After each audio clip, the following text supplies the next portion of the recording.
I have to read out the police caution and then ask you to introduce yourselves with me. As you'll know, this session is open to the public. A webcast of the session goes out live and subsequently is accessible via the parliamentary website. A verbatim transcript will be taken of your evidence and put on the parliamentary website. You'll have the opportunity to make minor corrections for the purposes of clarification and accuracy. Would you introduce yourselves and then we'll plunge into the first question? Starting with you, Peter. My name is Peter Baeck and I work at Nesta, which is the UK's Innovation Foundation, where I lead on our work on collective intelligence design. Alan Renwick from the Constitution Unit at University College London, and I work on citizens' assemblies and improving processes around elections and referendums. Hi, I'm Cristina, Leston-Bandeira, Professor of Politics at Leeds University, and I work on Parliament and public engagement. Good morning, I'm Joe Mitchell. I'm a director and co-founder of a thing called Democracy Club. We're a non-profit that tries to provide sort of vital data on democracy. All I would say is that there are four of you, we've got 6 questions. If you could help each other by being relatively brief, because I'm an appalling chairman and he's not going to get much help from me. Start with Lord Harris. Sorry, Lord Mitchell. That's right. Good morning. Sorry. As you know, this is a select committee looking at democracy and the effect of the digital industries and our constitution in some ways. And the question we would like to ask you is, how can technology be used to facilitate democracy? And what examples do you have of the best practice in the UK? I guess that's it, right. The first thing I would say is that technology doesn't solve anything by its own. It comes with processes and structures. So when we think about democracy, facilitating democracy, there's several elements in that in terms of disseminating information, but also then a part in education, and then letting people get involved, participating. But then there's another side to that, which is actually listening to that participation. So there's different elements to it. And in terms of effectiveness, how effective our institutions have been in the UK doing that, there's a lot of examples of good practice, lots of good examples of innovation. What there is not so much yet is an integration of all of those, is a systematic and integrated approach to the use of technology. So if we look at parliaments, which are the best, there's lots of examples I can give you. The UK Parliament, the House of Commons in petitions, has got lots of good things about it. Select committees have used a variety of technologies, from deliberative platforms to social media, to good effect. There's lots of examples, including from trying to set the agenda, trying to reach out to audiences that are not so engaged. So there's lots of good examples, and I can give you a list that long. What there isn't necessarily is a systematic integrated approach that uses that technology and then feeds into parliamentary businesses, but also thinks about the variety of audiences that it's reaching out to. I sort of approach this from sort of what is technology good for? What can it give us? And I think technology allows us to experiment quite cheaply often. Throwing together a website is pretty straightforward. And it allows us to scale projects very quickly and very cheaply as well. And from the Democracy Club point of view, we think there's a big gulf in where technology has taken sort of information on things like transport is a good one, versus where it has taken us on things like democratic engagement. It's very easy to grab a transport app on your phone and to find out how to get from A to B, and that's running on lots of cunning behind-the-scenes open data published by lots of bodies, public bodies. There is no democracy app that will help you sort of engage in the right process, to help you to understand the process, which you might be trying to learn about. And technology allows us, we think, to sort of fix that gap in public information a little bit. So, like Cristina, I think it's important for us to think about what does it mean to facilitate democracy. And I would highlight 4 aspects of that. So one is encouraging greater participation, so lots of people taking part in lots of different ways in democracy. Another is equality, so ensuring that people have equal access to participation, that those who take part are representative of the population as a whole. The third, I would say, is ensuring that people can be informed when they're engaging in democracy, which doesn't mean a kind of top-down telling them what they need to know, but I'm thinking much more of a bottom-up. People are able to access the information that they feel they need in order to engage in the democratic process. And then, fourthly, I think it's important that democracy is as thoughtful as possible, and people are able to think openly, to question their own assumptions, to discuss and listen with others as much as possible. And I think digital technologies can contribute in each of these areas alongside other more traditional forms of democratic engagement. So in relation to participation, for example, Cristina talked about the role of petitions in ensuring that people can engage in the democratic process more than just at election time. In terms of ensuring equal participation, there's things like online voter registration, encouraging people to vote and engage as much as possible, and engaging with parts of the population, particularly younger voters, for example, who are harder to reach in traditional ways but might be easier to reach through digital technologies. In terms of information, the kind of work that Joe does, I think is really important in opening up the information that's available. And I think one thing you asked was about practice in the UK. I think for me, one of the fantastic things, but also frustrations, is a huge amount of great impartial information is created in this place, in the libraries of the House of Commons and House of Lords. And if more could be done to, and by select committees indeed, it's not just by the libraries, but if more could be done to feed that into wider democratic processes, I think that would be great.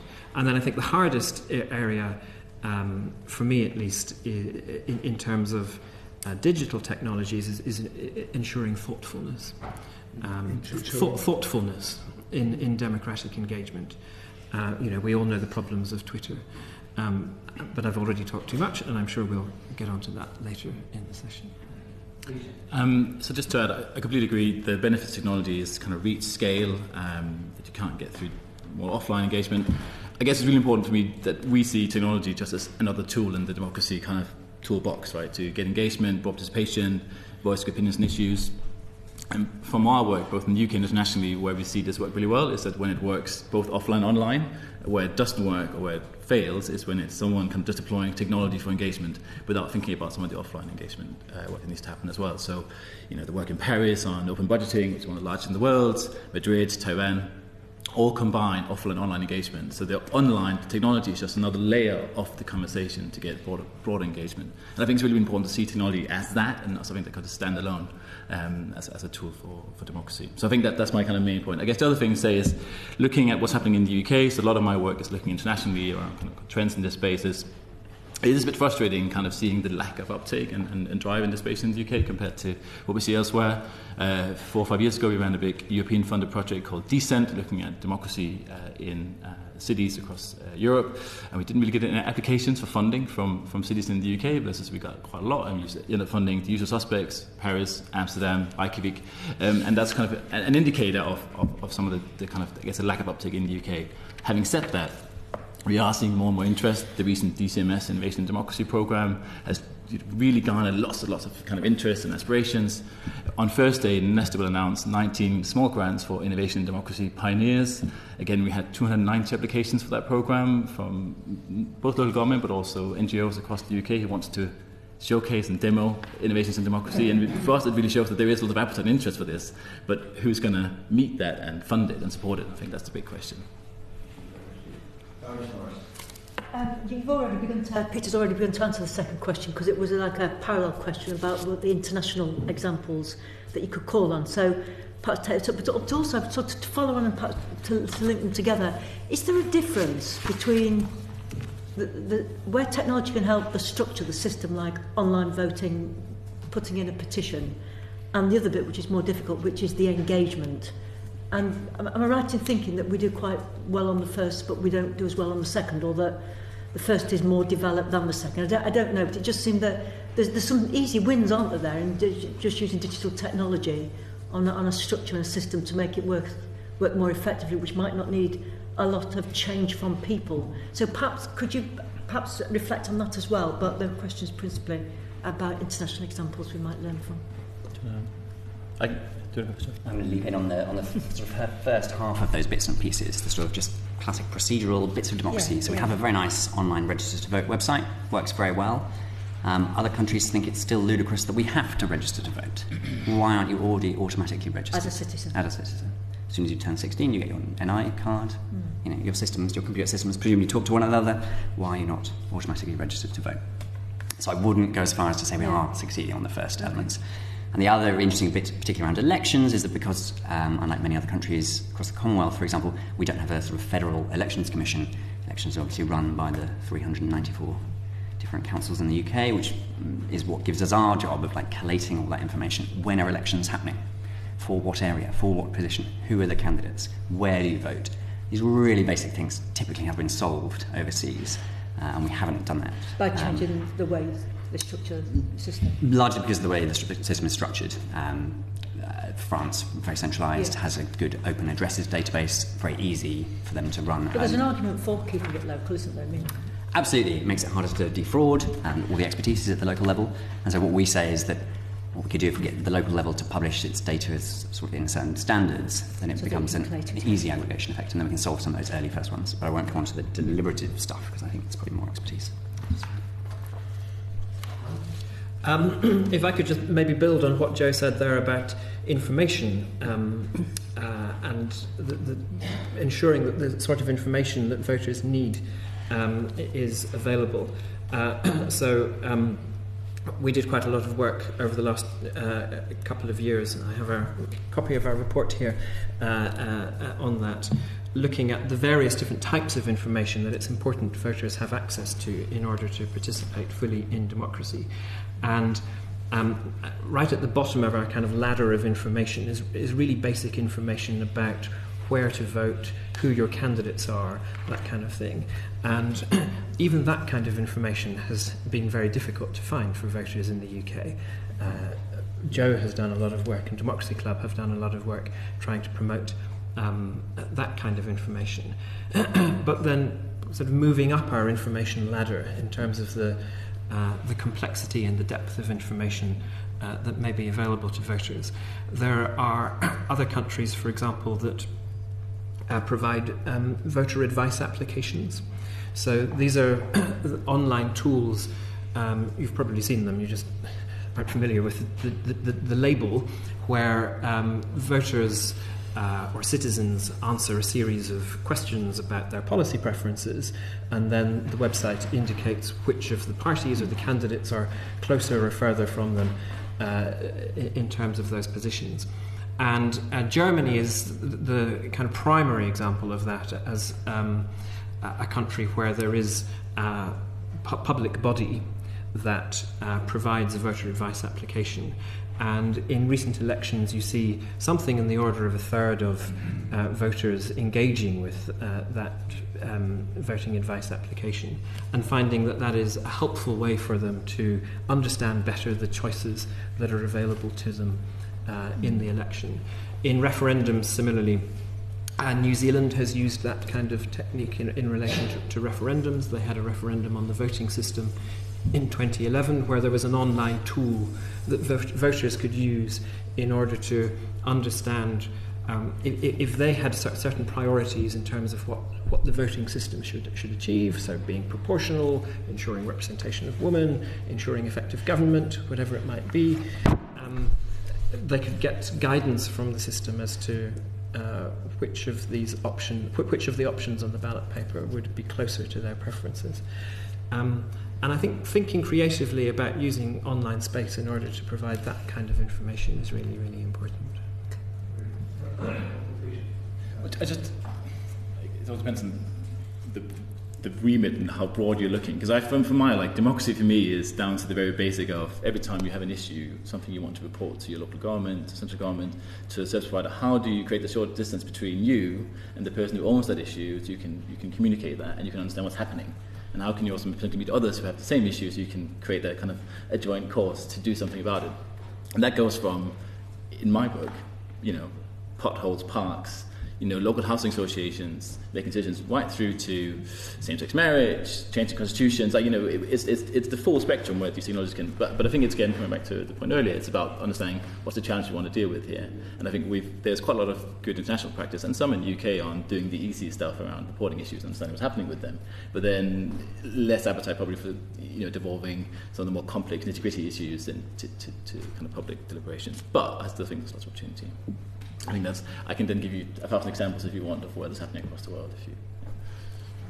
I want to come back a little bit to Parliament and what Parliaments are doing elsewhere, but also what Parliaments are doing here in this country. So earlier I said of examples, for instance, our devolved legislature, Scottish Parliament, Welsh Assembly, has got actually a lot of good examples on how to use technology to engagement. And we've talked a lot about information, which is really important, sort of how it's provided, but actually sometimes what is more difficult, what's less of, is how is that information then reaching out to audiences who maybe want to engage in specific topics, or audiences don't even know how to engage or don't even know about those topics. Actually, those are the audiences are very difficult to reach.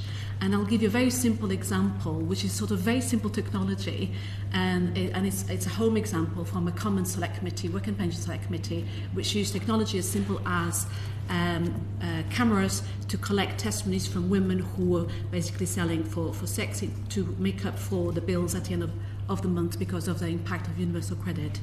And through very simple technology and very simple understanding of their own communities, how they're affected by the inquiry, they were able to bring the testimonies of these women who would never know, they probably don't even understand what Parliament would be in some cases, who'd never definitely replied to an inquiry. And it was about that team understanding the needs of that audience and going out and understanding which technologies to use for that audience and going there and bringing those testimonies to them, to the MPs and to the ministers who saw the impact that had, and that came out then in the report.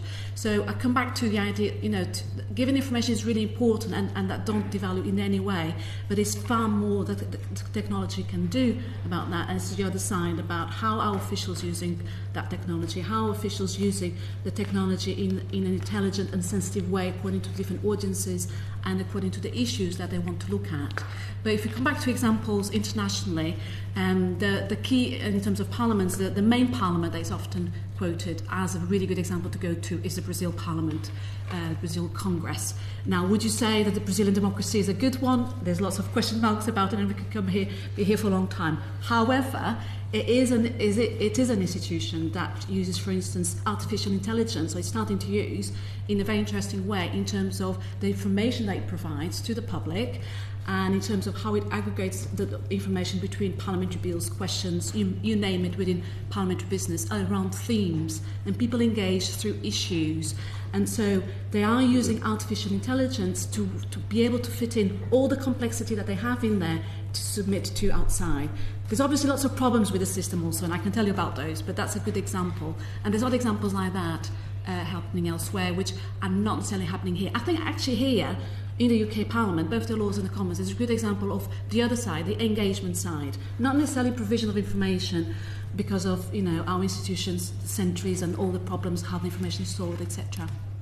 Okay, Lord Lipsey, supplementary. I may enrage my colleagues by raising this, but I would just raise a question mark about the wokish assumption, which is that the more people participate in everything, the better it is. This is not something Edmund Burke would have readily recognised.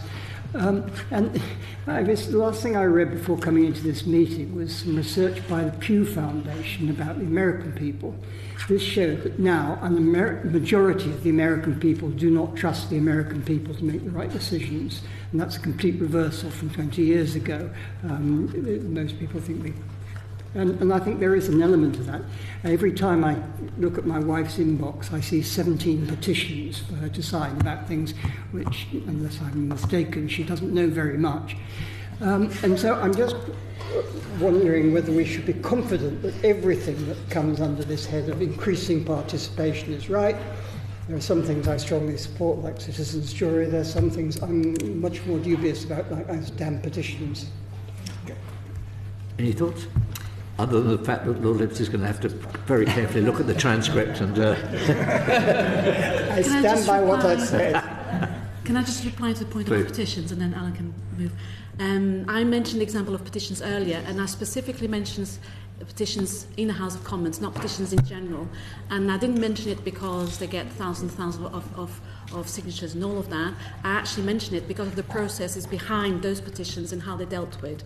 So I absolutely agree, there's a lot of mechanisms out there which may encourage a lot of participation or clicktivism or whatever there may be, but there's nothing behind it. So I specifically mentioned that one because of the processes behind it. And again, I could say more about that.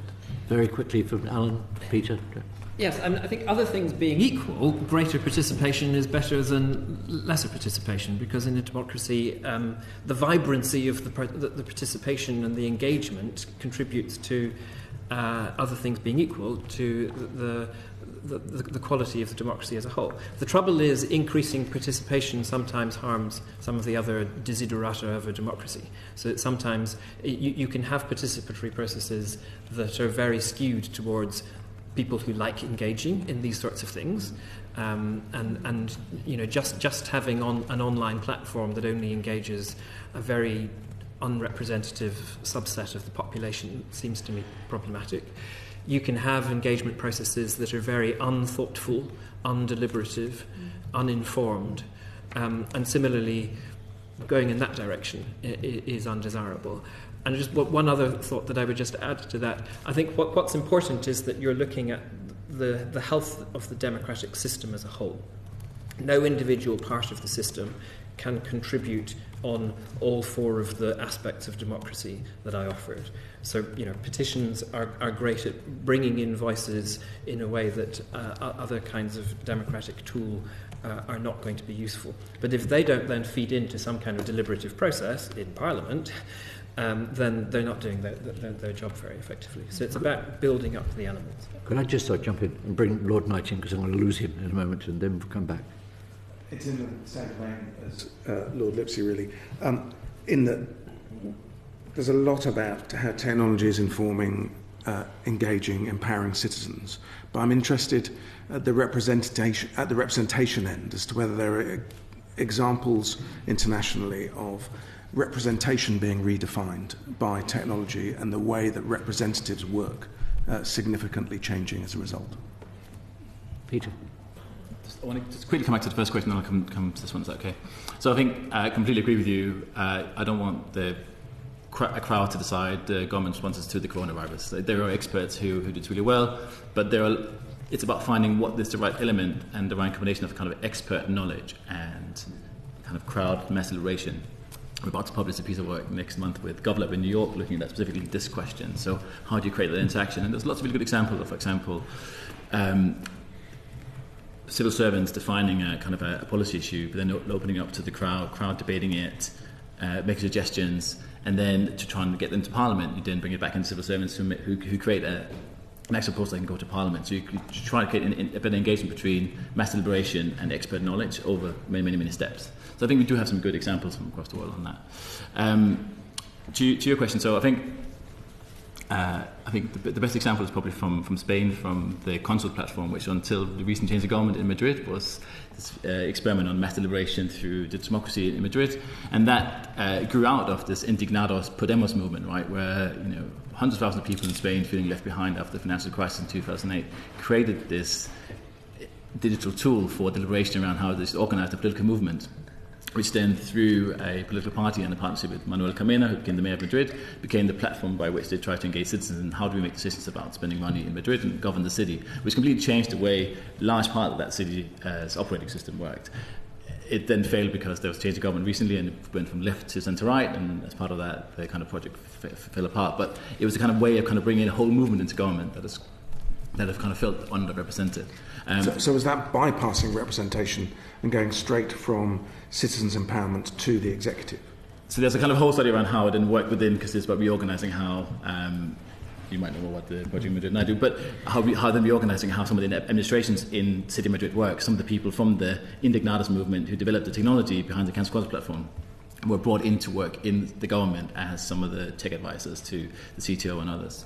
There's another really inspiring example. I interviewed them 2 weeks ago from from Sweden actually, where they use, in another example, on a housing association where they have many migrant women who don't have a voice in any of the kind of standard routes to talking about how we're going to spend money in a housing association.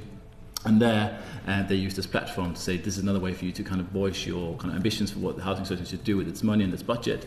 And that those opinions and those voices are then being kind of introduced into the debate alongside the more formal routes of participation. So that's another example. I think there's quite a lot of examples like that. I don't know if the other examples. Joe.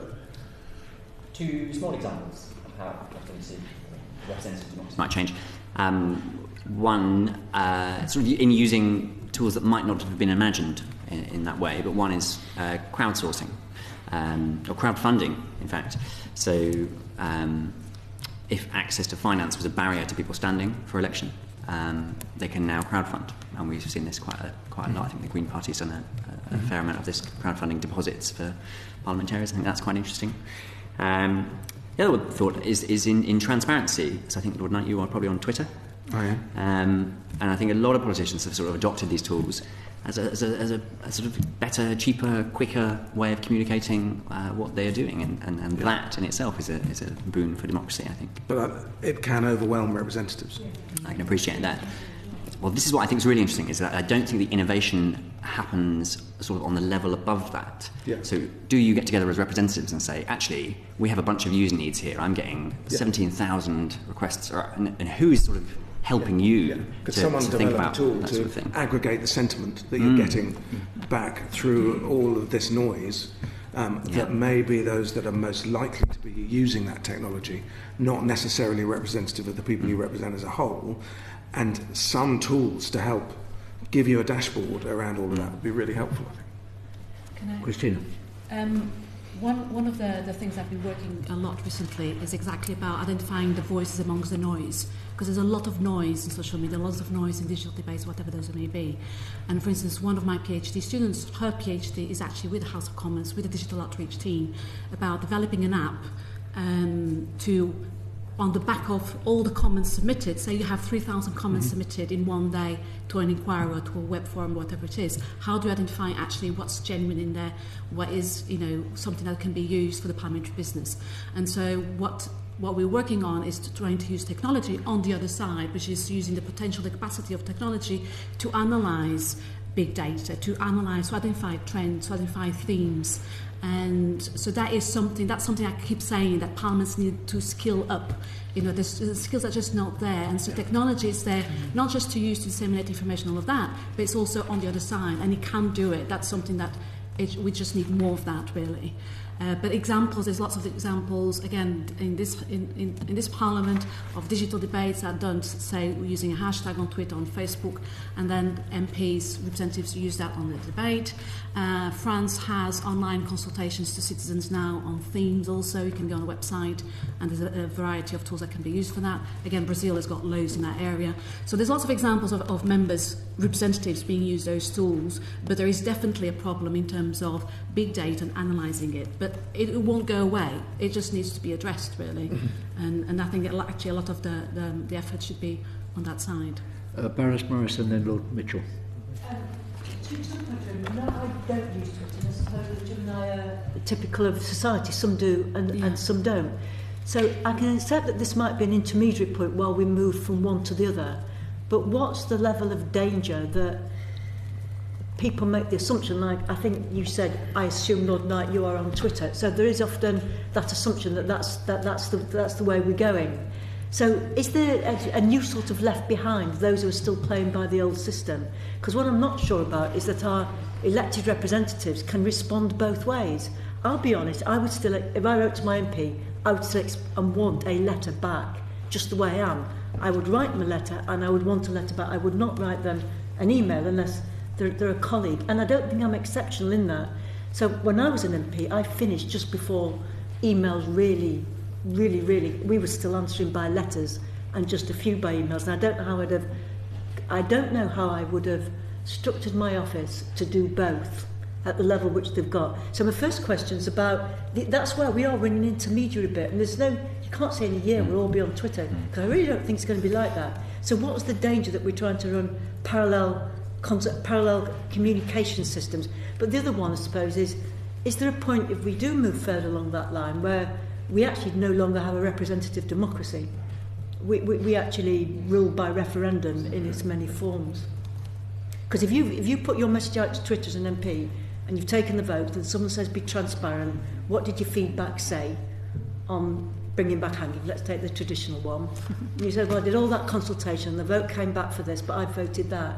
You've not got that now. You can say it's a representative democracy. But if you deliberately go to your constituents for a plebiscite and then don't take their view, I think you end up where we were with the referendum, with people trying to say, we had the referendum on the EU, but we don't want to accept the results, and look where that got us. So that's a bit of a muddled thing, but I think it's about being in between systems and whether we're thinking about the in-between journey and whether we're really clear about where we're heading with all this technology and participatory democracy. Could I reinterpret that, if you would? How do we transition from one to the other smoothly? If we want to transition. And should we? Yeah. Should we transition? Yeah, or redefined representation. That may be a bit big for today. You'll go on that. Thank you, Jim. Very helpful. So I think Baroness Morris and Lord Knight are both getting at something really, really important. I don't think we should be redefining representation. I think it's a really fundamental point that digital technologies should be tools that strengthen and enable representative democracy. I think any kind of democratic process, no matter what kind of participatory stages you have in it, must go through a genuinely representative filter at some stage in that process. We have essentially, I think, two kinds of representative mechanism for getting representative groups of people. One is election, and the other is random selection. And election is what we've been using for decades, centuries, depending on how you define it. Random selection is what we've started to use much more recently, and particularly coming in with citizens' assemblies recently. Now, I work a lot in citizens' assemblies, and I think they're fantastic for certain purposes. They cannot replace representative democracy. You cannot have a system in which ordinary voters are kind of excluded from a process of decision making because, yes, okay, they could have been chosen for the Citizens' Assembly, but they weren't, and therefore they're excluded. Ordinary voters need to feel that they have representatives whom they have chosen and whom they can hold to account as the fundamental filter in the democratic process. So I'm sure others can say more about the technology aspect of your question, but I think it's a really fundamental point that representative democracy is still at the core of the system and will remain so. So any transition we do make has got to cement in or bolt into it the process of representative democracy. Absolutely. Yeah, absolutely, I think so. I mean, I usually explain this to my students, explaining the change from the 19th century, 20th century to 21st century, where we've established representative democracy in the 20th century, and now we're working out how to have representative democracy, being that we have to do much more the participation in between elections. So we are still figuring it out. It's not just about technology. A lot of it is about technology, and there's no point of trying to think, well, we can't do anything about it because technology just develops by its own. But it's also about structures and processes, and it's how we deal with it and how we integrate with our business. Lord Mitchell, and then Lord Baroness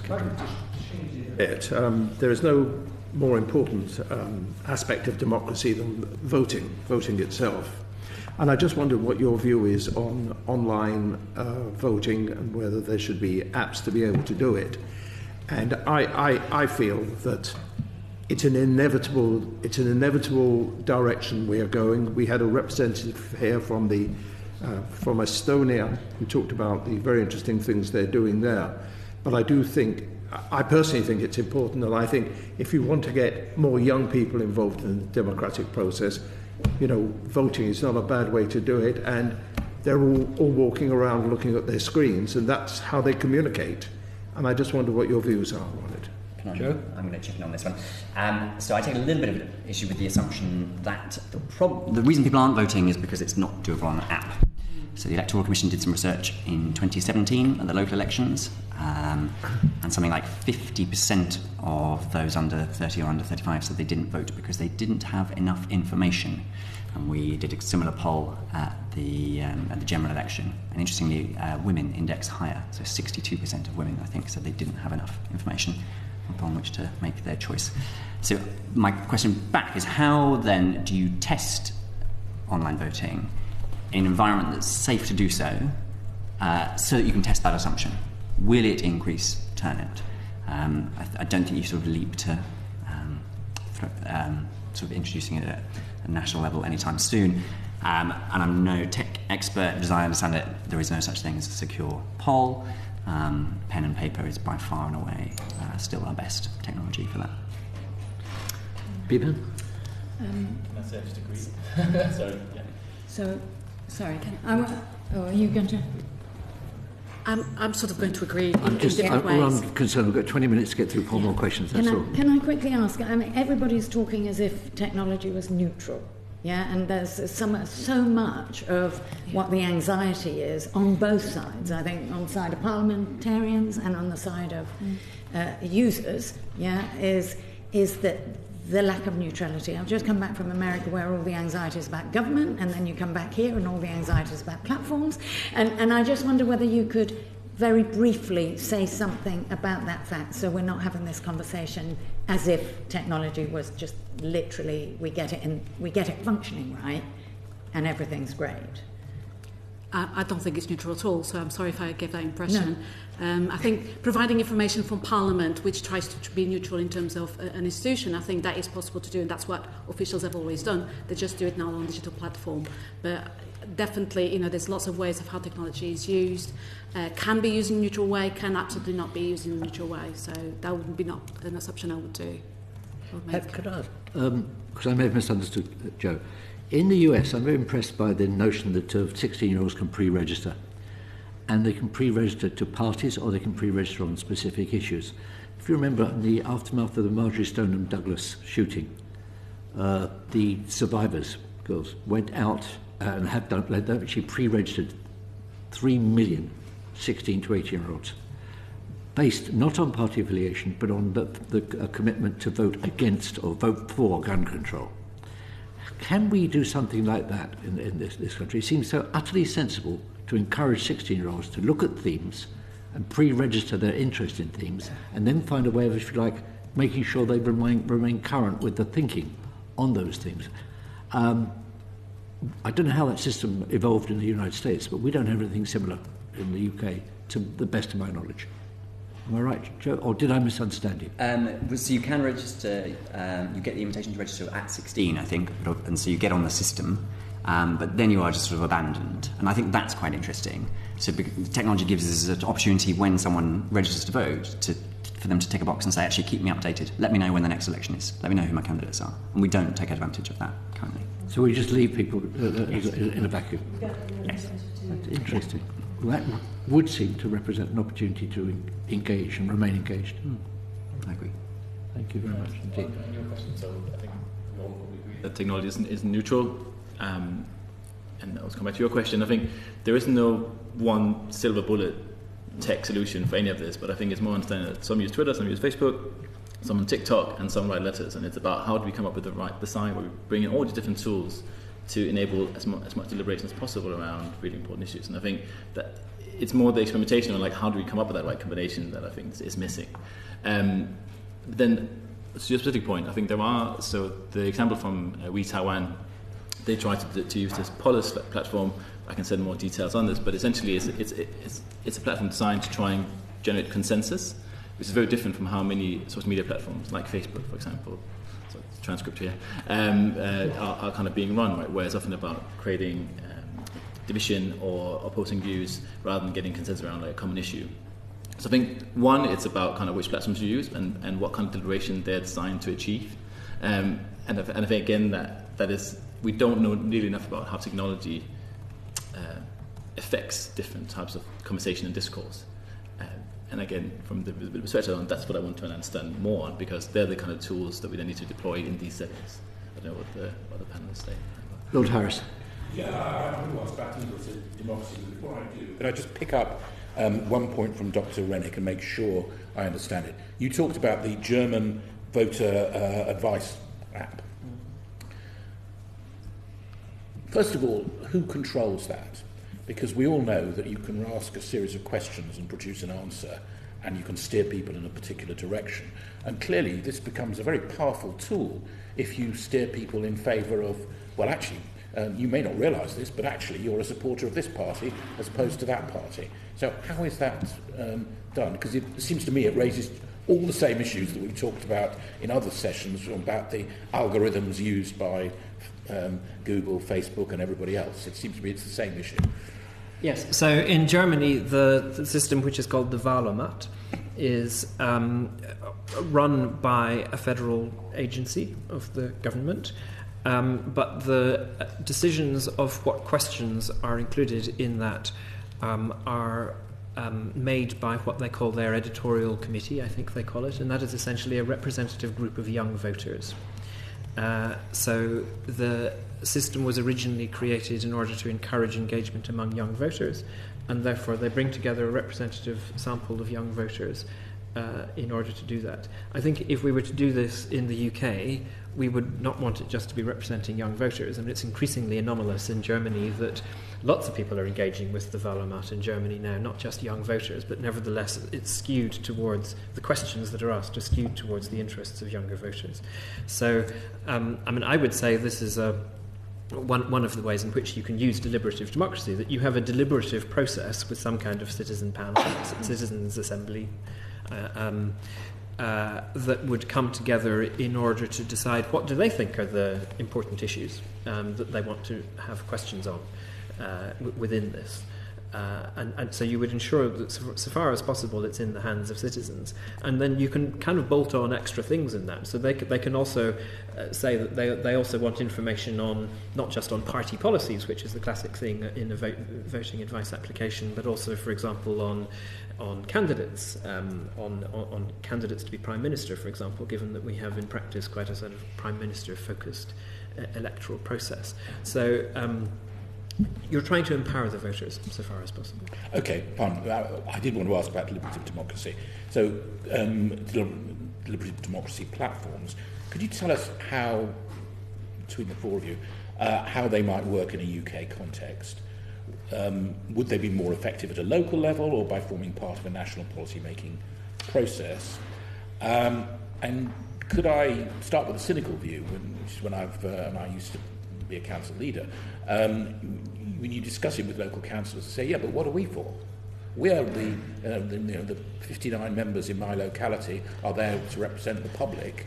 So why are you asking another group of 100 people in a citizens' assembly to decide the things we should be deciding? So who wants to answer that? Well, if I can offer a general thought on why deliberative democracy is a good thing and why deliberative engagement is desirable, then perhaps others can pick up the technologies within that more specifically. I have to say I'm a bit of a skeptic when it comes to online deliberation. It strikes to me face-to-face deliberation is much more effective, and therefore deliberation doesn't necessarily take place in a digital technologies space for me. But others can pick up on that. But in terms of the value of deliberative democracy in general, I think one aspect is simply giving people a sense that they are engaged in democracy more than just at election time is really important. We know that voters increasingly do feel disengaged from this place. I regret that very much. I think there's lots of fantastic work that's done here, but many voters don't see that. And if Parliament can use deliberative processes as part of its processes of investigating issues, then that could help to bring people closer to Parliament and help people understand parliamentary processes more effectively. In addition to that, second point,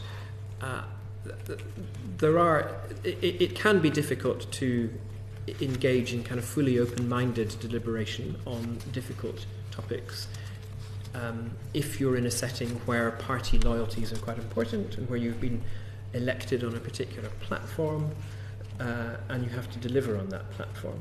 Having a setting where voters who are entirely free of those kinds of constraints that elected politicians unavoidably face, I think is quite a desirable addition to the process. And again, I see it as an addition, not an alternative to the representative democratic process.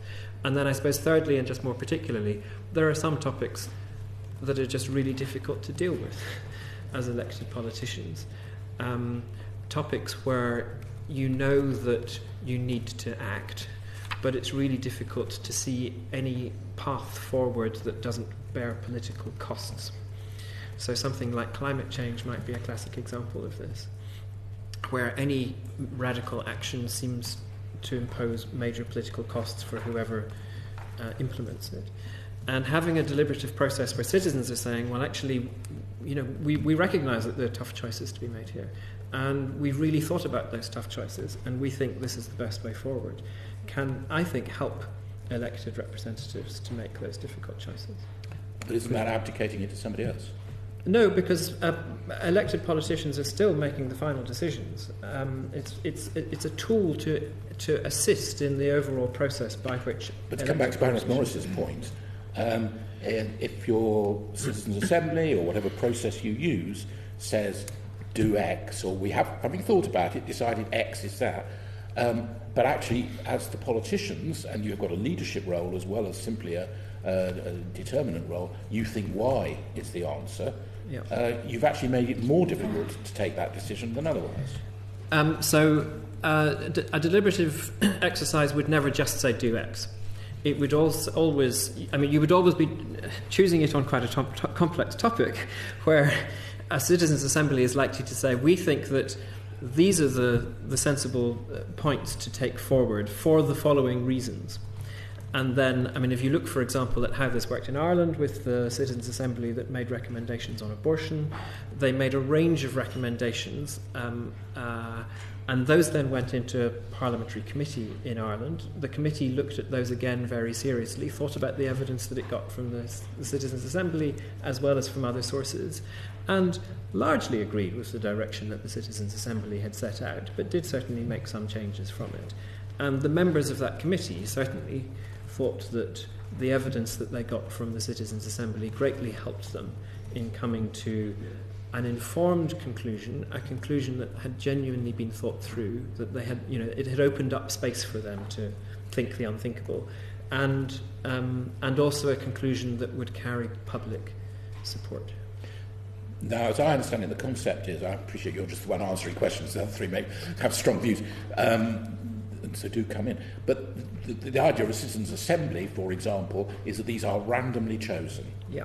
Right. What is the level of engagement? Is that class-based, for example? Or do you actually find, the people who end up engaging with the process, turning up for the face-to-face bits, either because they have the time available to it, tend to be a rather small subclass of those people who might otherwise be engaged, either because they have got very complicated working patterns or very complicated caring responsibilities, or because of their social class and education, they just actually aren't comfortable engaging with that sort of process. So you have to do two very important things in order to avoid that possibility.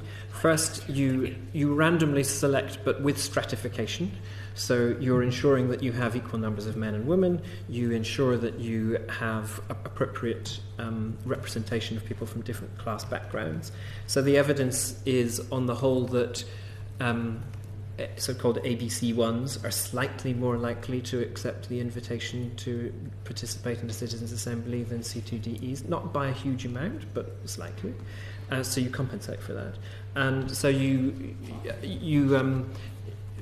stratify for those things that you think matter and might be problematic if you don't control for them. And then secondly, you design the assembly process in order to ensure that it is maximally attractive to the broadest possible range of people. So you pay them, which is really important for getting people on low incomes.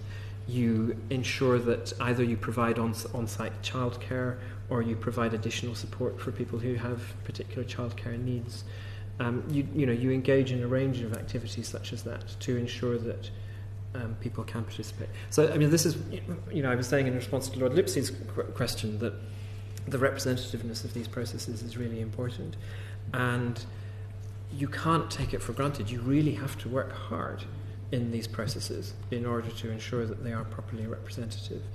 And I guess one of my concerns about online deliberation is that it's often a bit harder to do this kind of thing in an online deliberative session. We're going to the next session be talking quite a lot about citizens' assemblies, so I'm quite eager to move off that, if that's right. Lord Lucas.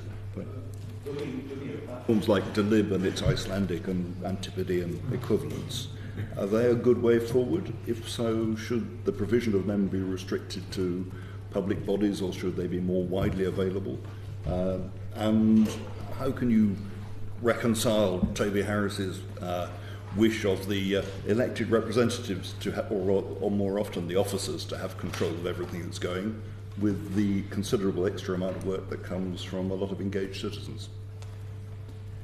So I think there's a question of like, which technology product do you pick for whatever you want to achieve? I interviewed the person who runs the Decidem project in Helsinki recently. They went with the Decidem platform over others because they felt that best fitted with what they were trying to do in Helsinki around climate change, but that's just a kind of a, get the right tech for what you're trying to achieve. But then I think the next challenge is then, how do you ensure that you get broad participation in this? And sorry, I'm kind of maybe something broken record here, but I think this is down to, there are some people who want to engage with you via this platform, there are lots who won't. And again, where this works really well is when, like in Madrid, they set up, I think, 18 physical buildings across the city that worked alongside the online platform, where people would go in, talk about the issues they had, vote on the issues they wanted to kind of spend money on, alongside being able to go in on the website. Because some people just, as you said earlier, some people just don't engage online, and some people do. And I think that is so it's more thinking about what do you want to achieve, and then how do you design the right process whereby which you deploy this so you get the right kind of participation. I also think, having tried to affect my local government, my question to some councils would be like, how do you currently speak to people in your community? I think my local council either uses Facebook or a meeting in the basement on Fridays. And I think there must be another way for us to have this conversation with the public in a more meaningful way. And so I think there's kind of I think it's about understanding which tools are out there that can help you achieve your purpose. Sorry, this is like a simple question. Or simple answer, simple question, sorry. Cristina. Yeah, I mean, I'll just come back to that just to reinforce Peter's point. It's very much about the issue. What is the issue that you want to address, and what's the best platform or mechanism to address it? So coming back to the Brazilian parliament I was referring to before, one of the problems there is that they tend to have a blanket approach for everything, which actually doesn't really work. Because for some issues you may want to use Facebook because it reaches out to lots of people. For others, you absolutely don't want to do that. And to come back to the points that Alan was making about deliberative democracy, for instance, you may not go to the way of doing a deliberative democracy exercise as such, but you might want to provide a safe, inclusive space online which stimulates deliberation, which gives a space for deliberation.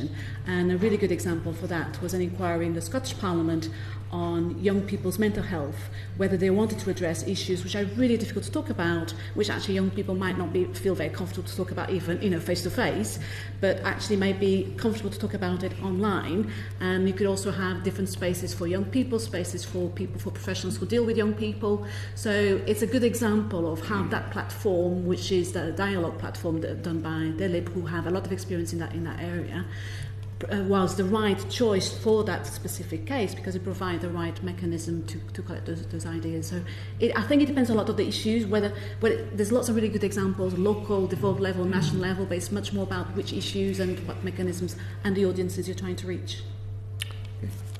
Okay. Lord Chairman. Can I take you back to this hunt for the appropriate level and where technology might help find politically unbiased and trusted information? And to quote Alan's ladder of information, which goes from the basic to something far more sophisticated, and Cristina, your desire for a systematic approach in the United Kingdom, and given that we have different regimes in different parliamentary parts of this United Kingdom, including different petitions processes, quite different petitions processes, what would a systematic approach to letting technology empower citizens in this manner, what would it look like? I'll start on that. When I said systematic and integrated, I didn't mean throughout the whole of the United Kingdom, because exactly what's that about is to think of each institution.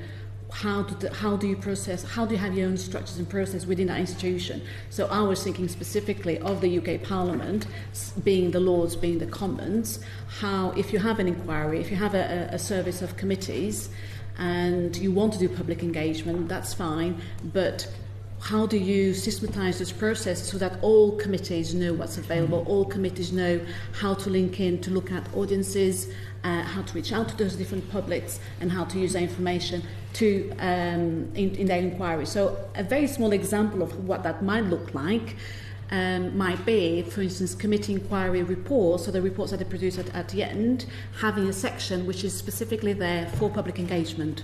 So all reports have a section on public engagement and say what they've done on public engagement, or if they haven't done anything on public engagement, because it might be something, you know, very, very specific, very technical, why they haven't done. So when I talk about systematic, and it's more in terms of the structure and the process, is that there is an understanding of reaching out and using that technology for that engagement.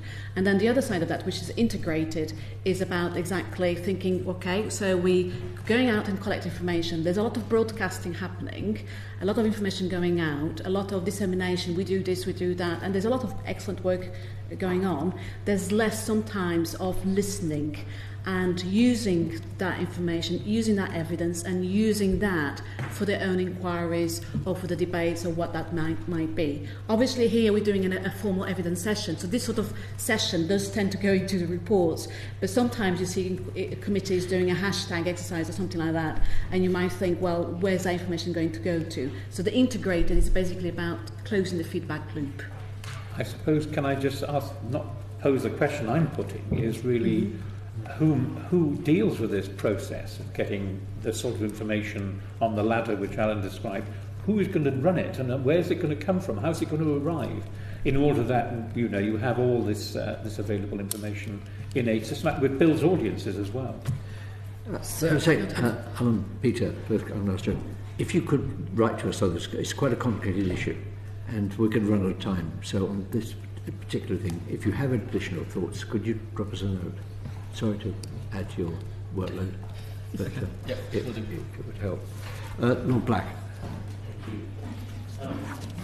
We all know that some institutions are better at dealing with technology than others, so keeping it up to date, managing it, investing in it, protecting data and so forth. But if a lot of the things that we've talked about today are going to happen, many institutions are going to have to take a step change in how they do that.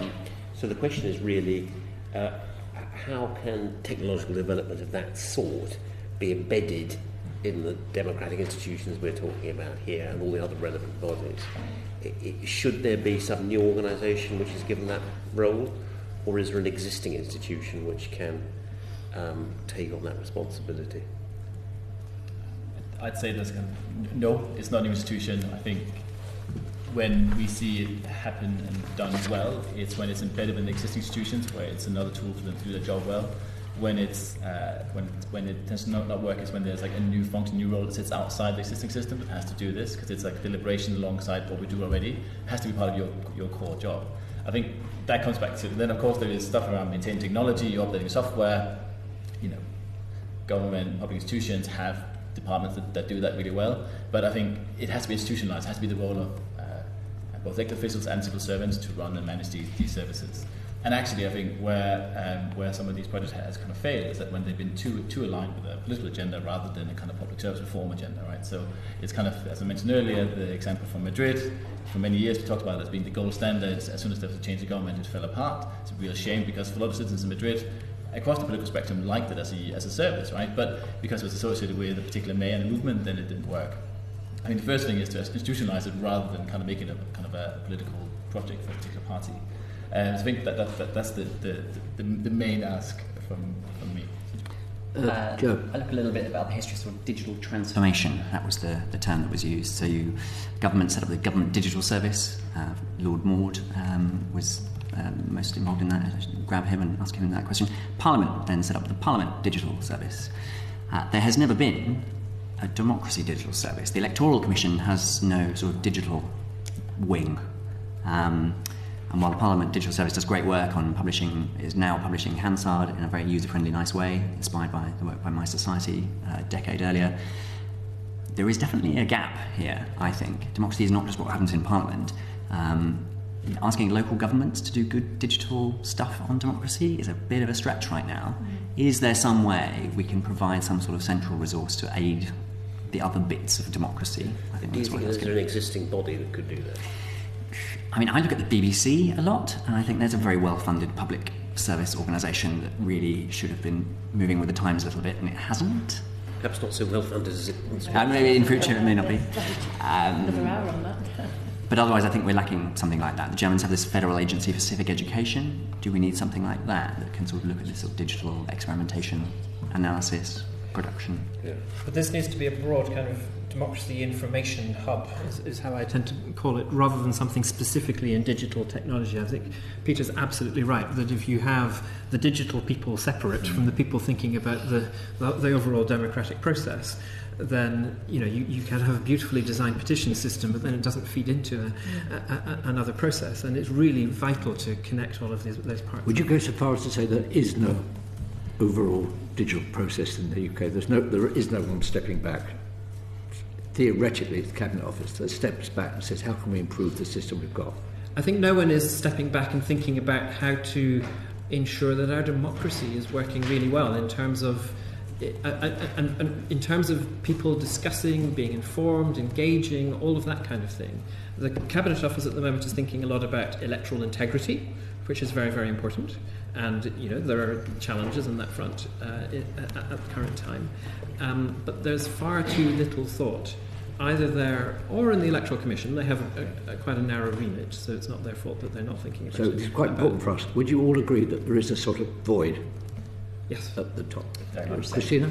Yeah, if we put in terms of democracy in general, Yes. I wouldn't separate the digital from other aspects of democracy. I would also say that there is a tendency for public institutions not being as developed digitally technology as private sector for lots of different reasons, and there is a real issue in there. And so there's an issue of public sector, public institutions skilling up and being able to follow up actually all the developments elsewhere. But that's not about having a separate institution. That's about each specific public institution, where it's government, local councils, parliaments, etc. Guy, are you happy with that? Yep. Thanks. Thank you very much. Last simple question, very simple. If government or parliament could do one thing to better use technology to support democracy, what should it be? One thing each. Cristina?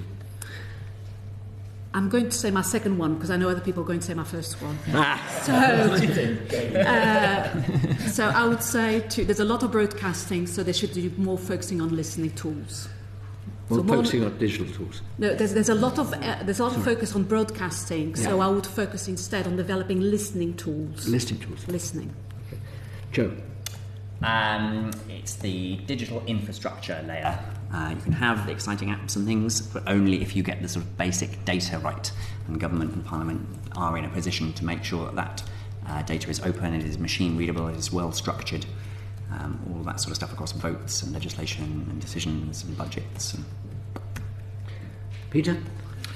So, this is always dangerous as research, calls for more research, but I really think that what we need is some sort of either evidence centre or national body that, and it could be if you're in a university, that captures the evidence knowledge around what works in this space. I probably get approached once a week by a local government or city asking me who should I look to, who's doing it best, what's the evidence of what works and not, and there's nowhere to signpost people to. There's nobody that kind of captures this evidence. I think the other thing is that it's great there's a lot of interest in space, but we're really early stage still, so there is still evidence. So some of the questions you're asking us, we can't answer because we don't know.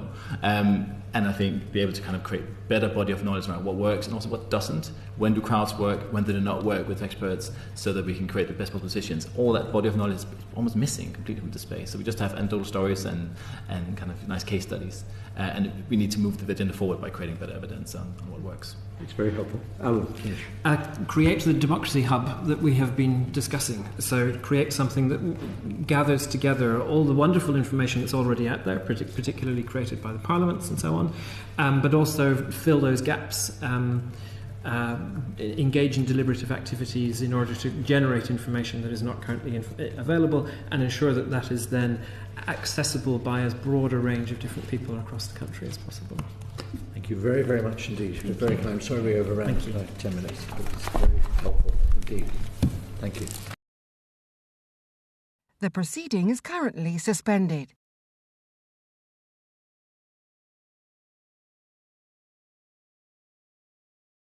The proceeding is currently suspended.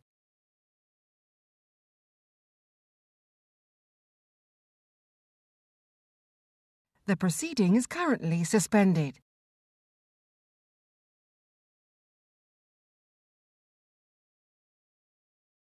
The proceeding is currently suspended.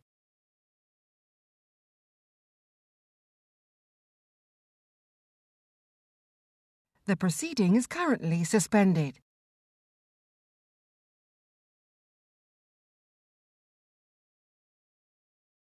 The proceeding is currently suspended.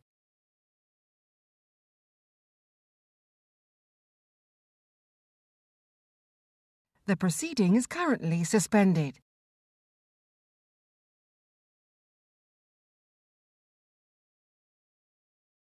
The proceeding is currently suspended.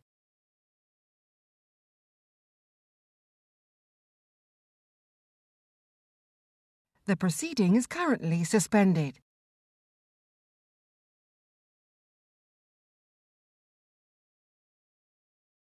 The proceeding is currently suspended.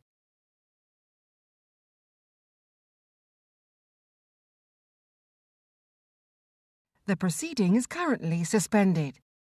I don't know if you enjoyed the interesting session. Great.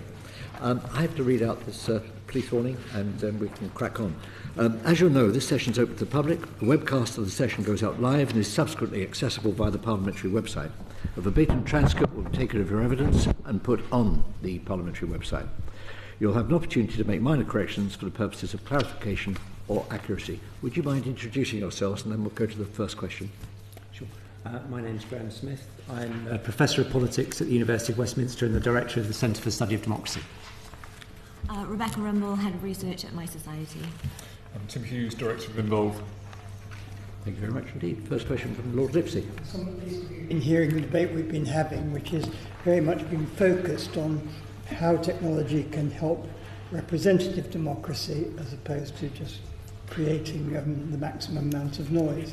And I wondered if we could get your observations on that, what examples you'd give of best practice from across the United Kingdom. Go for it. Not that difficult. No, well, it isn't easy because digital technology is used for so many different things. So, some people are using it as a way of collating ideas, a way of collecting ideas from the community. Other people are using it as a way of trying to develop conversations within communities. I think we can come back to this later. I think there's some really difficult challenges there. Other people are using it as ways for making decisions, using it for voting. So I think it really depends on what aspect you're looking at. So I think digital can be used in all of those different ways. It can be used it can also be used as a form of ensuring transparency and scrutiny of decision making.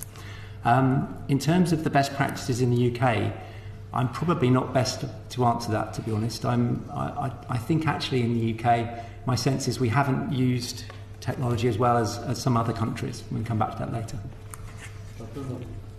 I think in terms of representative democracy, it's difficult. We've got a lot of tech, I think, at the moment that is helping to leverage citizen expertise into participative democracy kind of models. But there's a tension, I think, currently between participative democracy models and representative democracy models that still hasn't been resolved. So I actually don't think there is actually best practice out there at the moment how to do that. Obviously, the panel before us, and I'm sure most of the other people that you've spoken to have name-dropped all sorts of different platforms that are very, very good at bringing in citizens to provide expertise or opinion in one way or another. But I'm not sure currently how you can kind of quantify how that improves representative democracy. I think I'd say that some of the best uses of digital technology so far have actually been to make some of the processes of representative democracy much easier for people to engage with. And actually, so I'd point to My Society's work actually around this in some of the platforms like They Work For You and What Do They Know and things like that, which make it a lot easier for people to be able to engage with representative institutions. Also things that we've seen around elections, such as ways for people to kind of engage with manifestos and seen the kind of the quizzes that people do to kind of see which political party perhaps best fits their view, and also kind of polling station finders and things like the work of Democracy Club to make kind of local democracy information a lot more accessible to people. So I kind of feel that in the UK we've got some really good practice around that, just making kind of standard information about democracy much more accessible to people. But as Graham and Rebecca have said, it's actually kind of then going to that next step of involving the public through digital technology in decision making. I think we're less well advanced than some other countries around that. Yep. Yeah, I suppose this is a subset which is about deliberative methodologies, and particularly sort of the appetite for citizens' assemblies. And maybe you could just sort of explore for us what the online, offline, do we need to have both? Can it work just online? What are the mechanisms and where are the risks? Do you want to go for it now? I'll go for it on a more theoretical level, and sure. Tim's much more practically engaged in this. So, let's just think about why people are interested in citizens' assemblies, and I think it's for three reasons. One is they bring together a diverse group of participants, which is a really unusual thing to be able to do. The second is those participants spend a number of days together learning and deliberating. And finally, those citizens come to a public judgment, a judgment together about what should be done. And I think at each of those three things, digital technology isn't great at.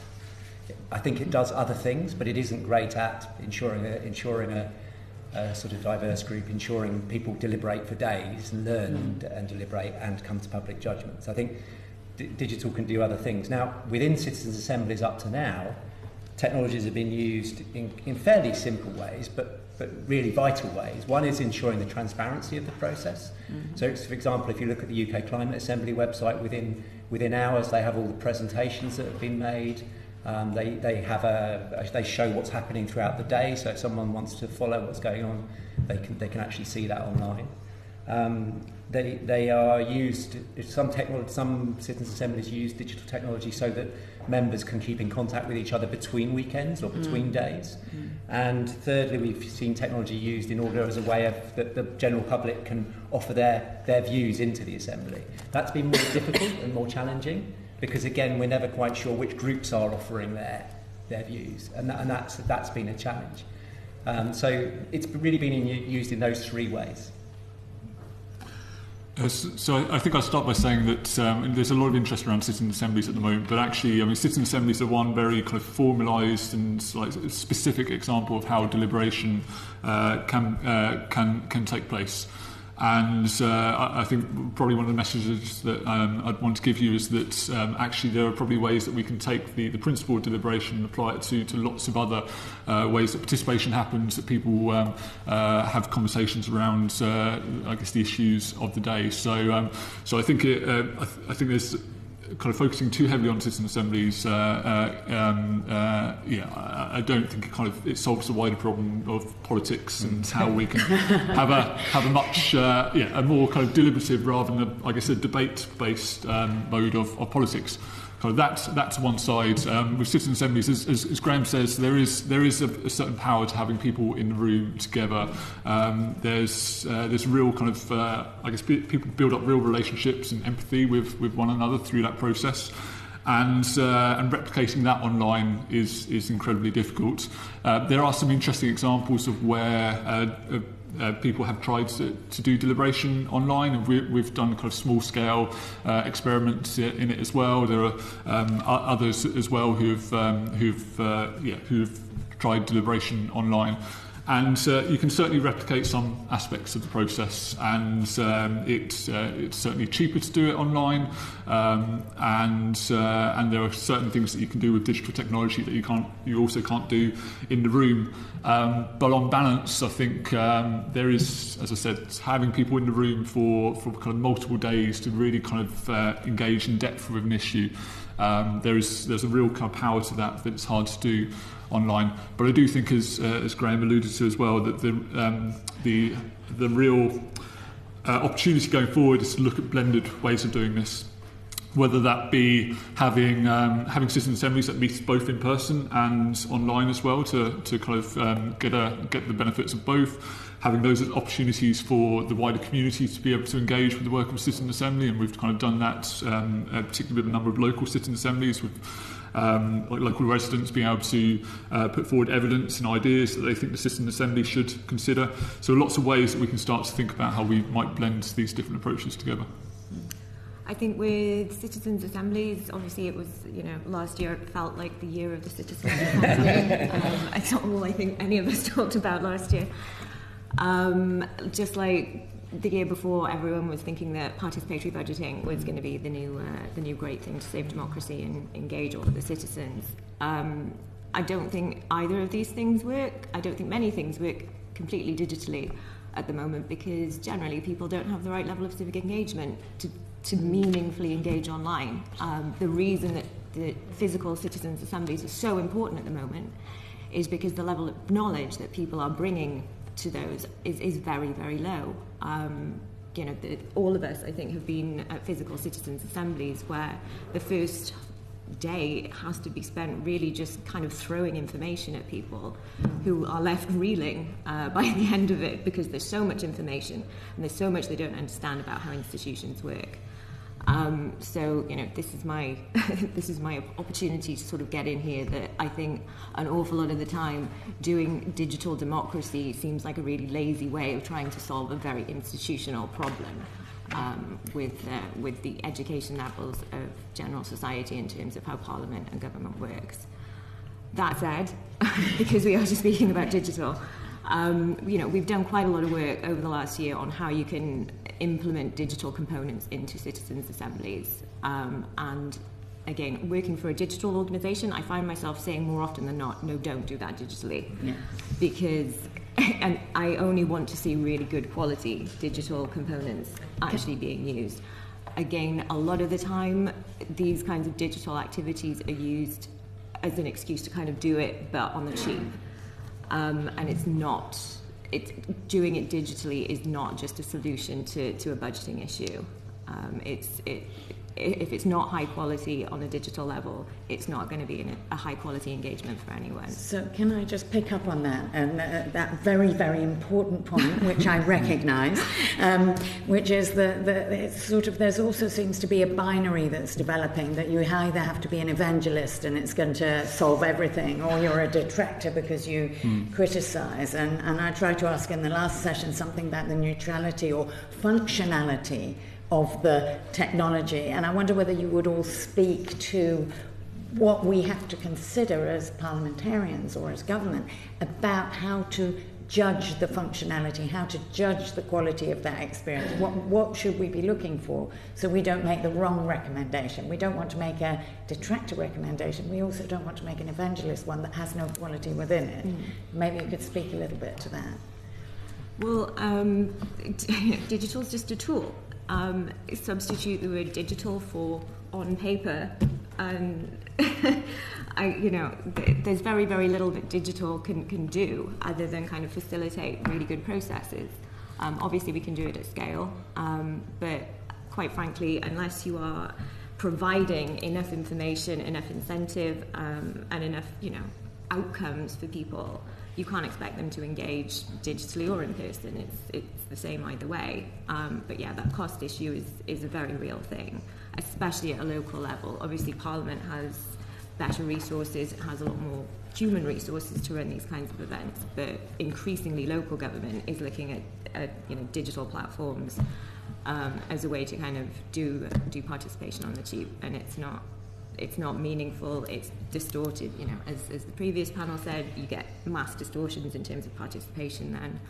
And, you know, you get people that think, well, what was the point in me participating? Because I took time out of my life and I haven't seen any result. I can't see a closure of a feedback loop. I can't see anything's changed. I don't have enough knowledge about how the system works to know that actually this is going to take 3 years from the point of me giving evidence or me submitting a consultation response to anything moving through any kind of legislation. So again, supplementing all of those things, supplementing everything with those kind of meaningful pieces of education. I think one of the recommendations should be you should be problem-led rather than technology-led. Yeah. So you look at your problem, you look at the challenge you're facing, and you ask yourself, what is the best mode of public engagement for responding? Or what, actually, I said the wrong thing there. Not public engagements, different ways of doing it. So start with your problem, start with your challenge, and then work out what it is that you're trying to achieve through public engagement, and then look to the technologies, whether they're face-to-face or digital, and ask whether they respond to your problem and your challenge. Do not be, none of us, and I think the last panel I listened to as well, there is out there a sort of digital solutionism. Yeah. The amount of people I get with each year who come to me with the app that is going to solve the problem is frightening. I'm sure you will get it as well. Maybe we should have a session on them.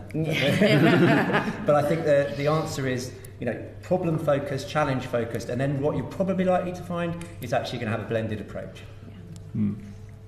Yeah, so I think my experience is that the evangelists or the detractors are always the people who haven't experienced these processes in practice. And actually, anybody who's seen a citizen assembly at work or digital engagement at work or any of these sorts of methods kind of knows it's much more complicated than that. And actually, as both Rebecca and Graham have said, the method, the tool is actually probably the much kind of, I guess it's the small part of the equation of kind of what makes public participation work. Actually, what's most important is everything that goes around it, and particularly thinking about kind of how it feeds into the institution, ensuring that it will have impacts and kind of setting that up from the start. So, as Graham was saying, being really clear about the problem it's trying to solve and the purpose of the engagement, and kind of planning everything from that point forward.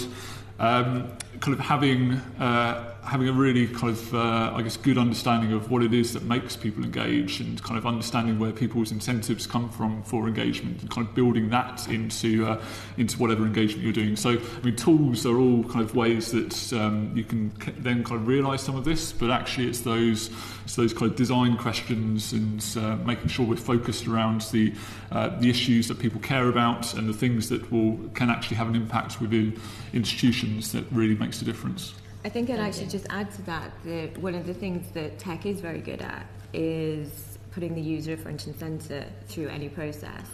And as you were saying, with design-led processes, it's a really good idea when you are trying to design any kind of citizen engagement exercise that you kind of put them at the centre. What's their user journey through this experience? Because an awful lot of these processes do start from, oh God, well, we need to ask people about stuff, we need to show we're listening, and then we need to do a report. And none of that actually speaks to what that citizen, what their experience of going through it is, and what they're going to get out of it. Because a lot of them, you know, especially physical citizen assemblies, people are so engaged by the end of it. It's so kind of, you know, it's really, really lovely to see how excited people are once they've kind of gotten into it. But then at the end of it, you know, is that just goodbye, thanks, they fall off a cliff? Again, you know, what's their journey, what's their benefit is a good thing to kind of keep in mind when you're devising any of these processes, digital or not. Thank you. Okay, marriage debate closely. And what struck me were two things. Number one, that most of the hardcore evidence to come on the abortion debate started off being medical and contradictory. It quite quickly had the effect, the debate, of slicing off the extremes. The extremes suddenly, it was very strange, the extremes became almost dissolved, and it became a far more nuanced and centrist debate. And in a sense, the vote and the resolutions proved that. Do you think that is that an odd example, or is that rather, in your mind, typical of what the outcome we would see from citizens' assemblies? So certainly in my experience, it's quite a typical experience, and I think, and just going back to a point I made earlier about the difference between debates and deliberation. So debates is kind of setting up a conversation, a way to win the argument, whereas deliberation, that's kind of at the heart of something like a citizen assembly, is to weigh up the evidence, weigh up the pros and cons of different scenarios, and ultimately trying to look for places where there are kind of win-wins and things that where kind of everybody can kind of to some extent agree on the issue. And that is kind of is hard baked into kind of how a citizen assembly really works, because a lot of it is looking for those kind of looking for those kind of points of agreement, but also kind of negotiating differences in a very respectful and very constructive way that often leads to finding other points of agreement.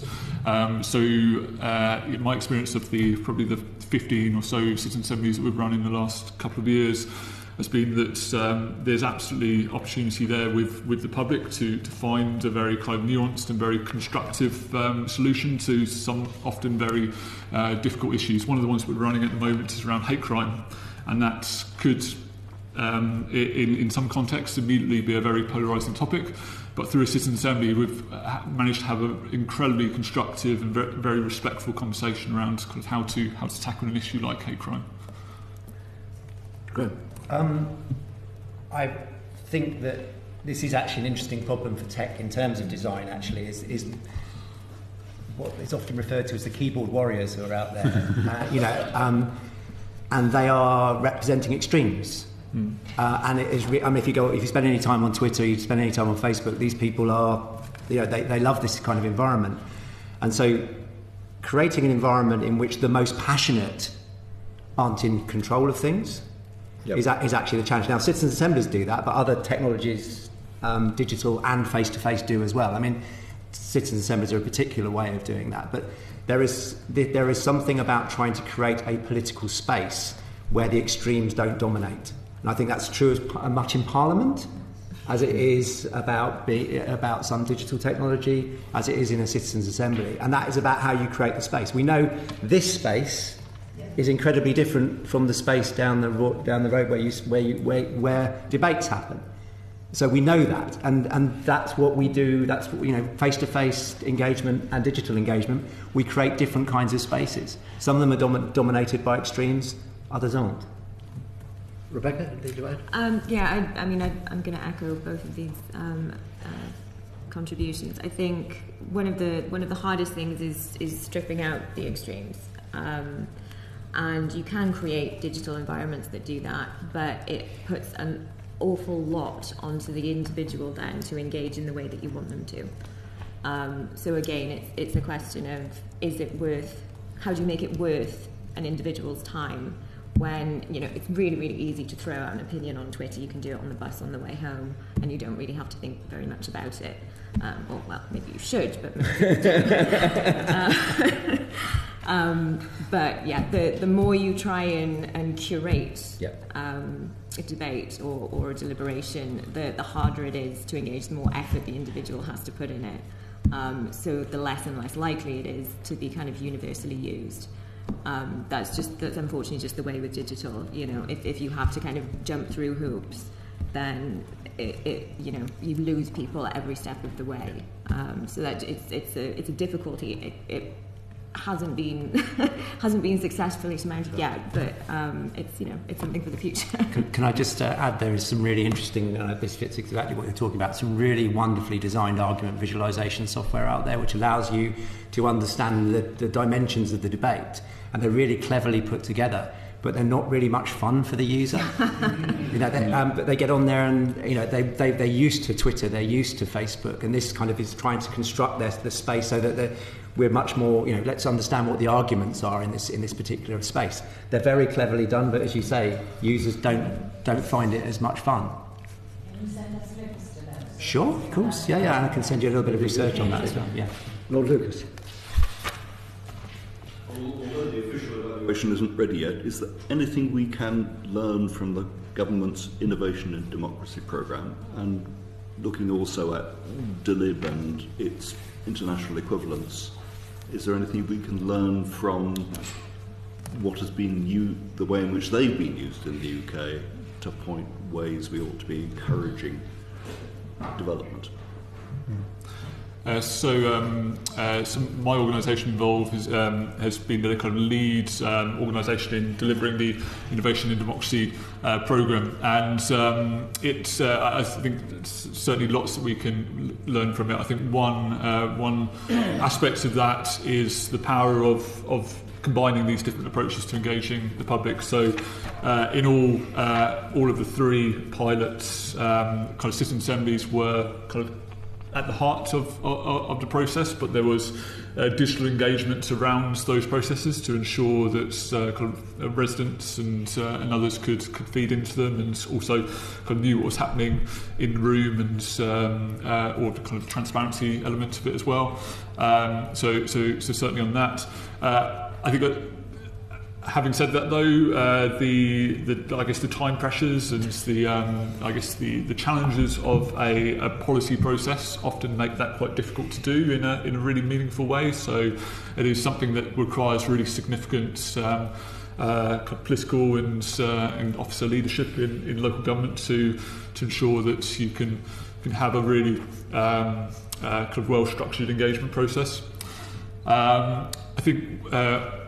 Also, what we've seen through them, and this is a typical experience from many other citizen assemblies as well, is that people come in feeling very disaffected by the way that they've either not been engaged in decisions in the past, or that the form of that engagement, but often leave with a bit of a fire in the belly and a sense that actually we want to be much more engaged in local decision making in the future. And that's incredibly positive, but it also creates some challenges in that. I mean, citizen assembly is a specific process. It has a moment in time, and it's thinking about how local governments and indeed kind of parliaments and others, when they commission these processes, how they can sustain that kind of level of engagement beyond something like a citizen assembly is important to think about as well.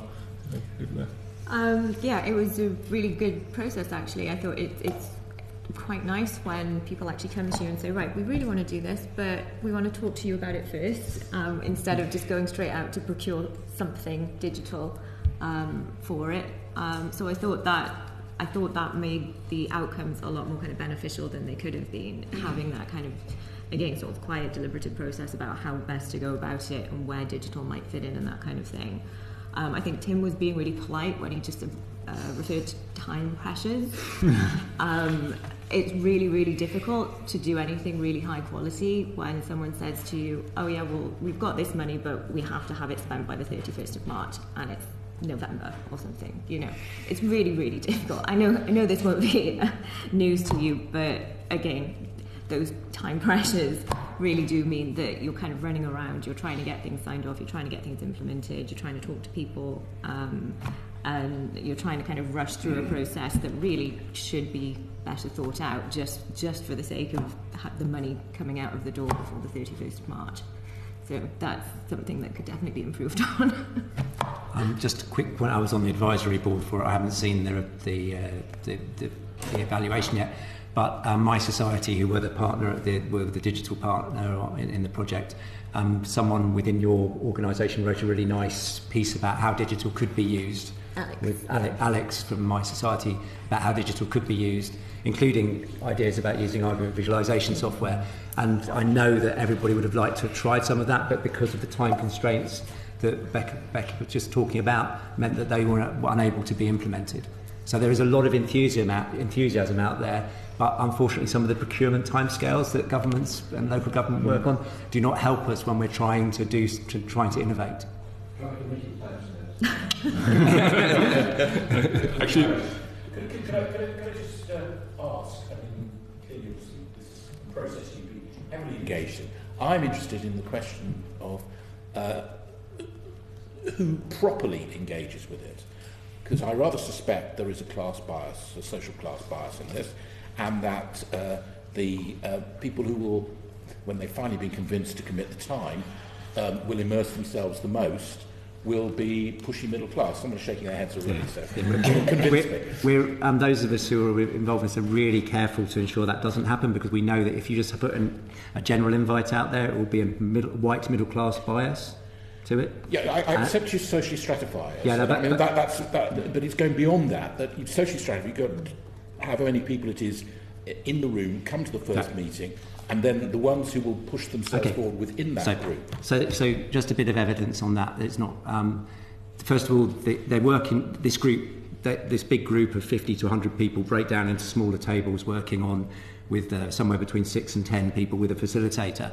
And we did a project just after the Brexit referendum called the Citizens' Assembly on Brexit, where we actually were able to do much more research on these than you would normally able to do. And the one thing we found, which we were actually quite amazed by, was that the talking time across every differentiation that we'd selected on was exactly the same. There was no statistical difference on class, no statistical difference on gender, no statistical difference on any other variable that we selected on. And that is because these are facilitated spaces, and those facilitators ensure that different voices are heard. If you just put 50 people in a room and let them go, exactly what you say is going to happen, but they are careful. And one thing I would say, I would really recommend go to one just for half a day. Just go and see what it's like inside, because it will really... I've yet to see someone who's gone into one and said, actually, these don't work in the way you're saying. But it sounds hard to believe, but they really are incredibly well facilitated. I can believe it, but it won't work in a digital context. It's much harder to work in a digital. So people have tried to do digital mini publics like this online. They've lasted much shorter, but what they've done is they've used Zoom in order to bring 10 or 15 people together with a facilitator. And yes, you can do it, but you can't. People aren't going to stay in front of a screen for 5 days. So it needs to be a much more focused thing. But you can have well facilitated groups online. There are technologies to do that. Yeah.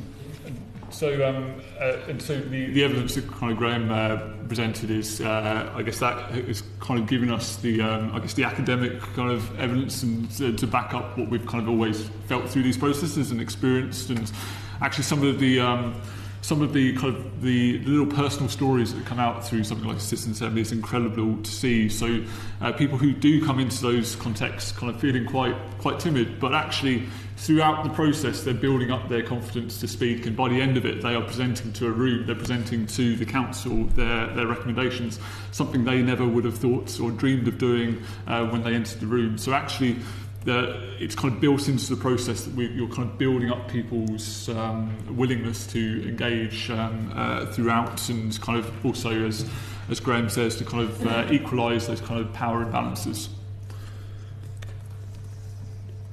Lord Lucas had a supplementary. This sounds like quite a high-cost, big problem solution. So for little things like, should the council be allowed to hold 21 days of late-night rock concerts in our local park? Are there technical solutions which allow, which is a real problem? Is it? And not even the local councillors were told about it. It was entirely evolved by the officers.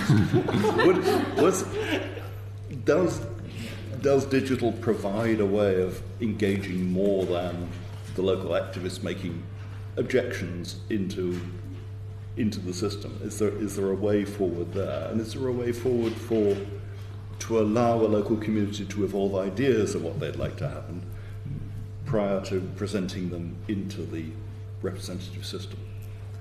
I think absolutely. It's very, very easy to design a platform that you can be used for contact in specific communities or specific areas. I mean, one of the biggest problems with that kind of issue, for instance, is it might actually not be the people that live near that pile on and protest. It might actually be people that just like to protest about loud music or whatever.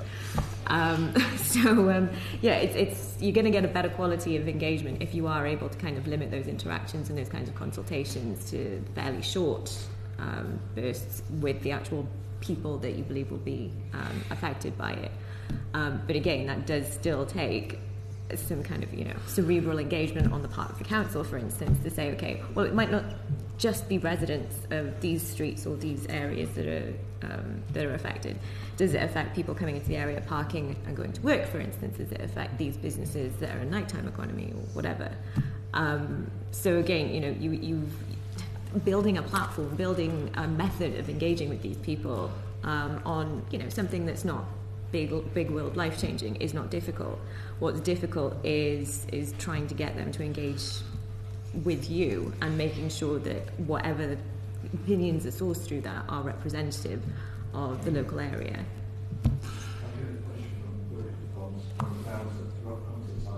Remit.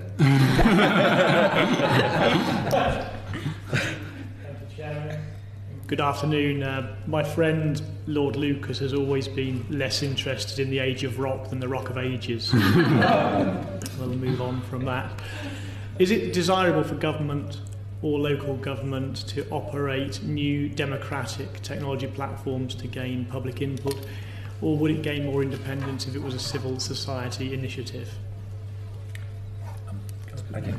This is actually, there's been some writing on this by a guy called Stephen Coleman, at Leeds, who argued for what he called a civic commons in cyberspace, and he argued for the idea of that there should be an arm's length agency, it could be civil society based, who would actually be entrusted to run the consultations that government needed because government is not trusted in these areas. So there is a reason why you might want to do that. And there is a reason to expect that that would probably be a bit more creative and a bit more innovative. Would government take a arm's length body seriously? I don't know. But in short, I think it's a good idea to explore the idea of a third party. That also ensures, for me, that is a way of potentially ensuring quality and ensuring, if you like, that there is a voice for the consultees in government because it comes from a third party. So I think there are good reasons to explore the idea of a third party acting here. Tim? So maybe just give a little bit more of a general answer to it. I think there's kind of a Venn diagram of forms of participation that work for the public and forms of participation that work for institutions. And the secret to any of this is finding the overlap between the two. And so, as Graham says, I think there are good reasons to think that things that are more driven by civil society are more likely to work for the public. But if we miss out from that kind of it working for the institutions as well, they're going to have no impact and ultimately will therefore not work for the public either. So we need to find that space in the middle, and that might be having I guess civil society forms of this that are very kind of still have roots into institutions, or vice versa. I think it needs to be kind of some form of quasi arrangement perhaps that combines the two. Yeah, I do think civil society adds legitimacy to the process and, you know, provides a kind of critical aspect to government. I think the other thing is that it's much easier for government and civil society to work together on innovative kind of projects like this if Parliament or government is already in a position where the data is in a good way, you know. Everything that's already there, all the data that's required just needs to be extracted and used to kind of generate into a new thing, or it's there to be built upon. It's more difficult when you're talking, civil society is talking to one person in Parliament or government that wants to do a digital democracy project, but that person has no relation and no relationship with the people that are actually doing the digital things. Yeah.